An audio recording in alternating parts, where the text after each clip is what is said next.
This is how to sign in to Moby Max. When you get the email from me, it will say Moby Max link.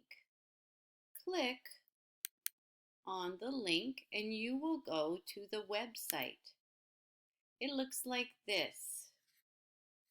Here you will see me and the class name, which is ELL-A1. You look for your name. You might have to go down if you don't see it. Click on your name. Click on your two pictures. Then click on the ball and the apple.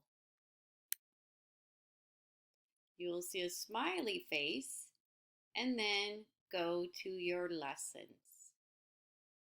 Your lessons will come here. Click on the lesson you need